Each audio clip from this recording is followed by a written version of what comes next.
Hi!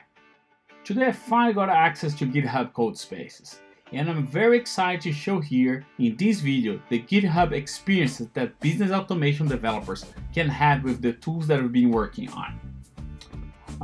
I have here in my Chrome browser an extension that we created that enables some visualization of BPMN, DMN, and test scenario inside GitHub. So I will browse this Cogito demo repos that I have in my account. Let me looking for a DMN file here. So you can see that these extensions allow us to open and visualize the diagrams directly in GitHub. Anytime I can see the source, but it's more valuable with this kind of models to visualize the graphical model. One of the big things that this extension gives us is the ability to create and visualize pull requests. So let's take this pull request open here, and I can see that the files changes. I have one BPMN file, but here it's really hard to see in the text format.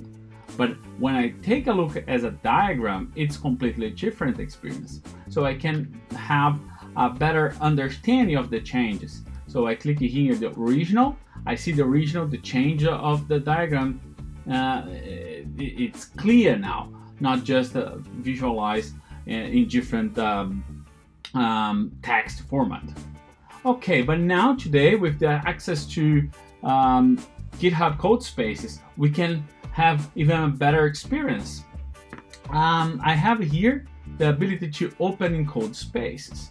So I can create a new code space based on that.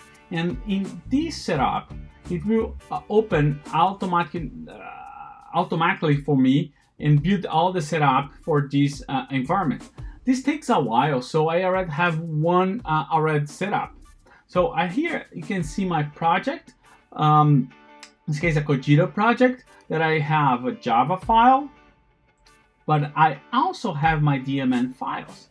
And as you can see, this is an experience that I have very close to VS Code. It's actually this is based on VS Code Online.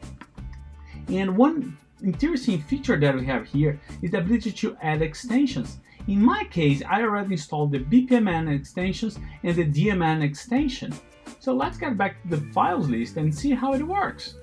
So I will open the DMN file that we just visualized in GitHub.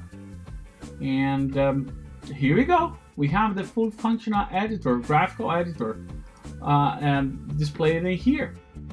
Let's see the BPMN file. And we have the same experience. So in this case, by default, the autosave option is enabled. Let me disable, and you can see that I still have the dirty state here pointed, and I have the regular undo, redo key bindings.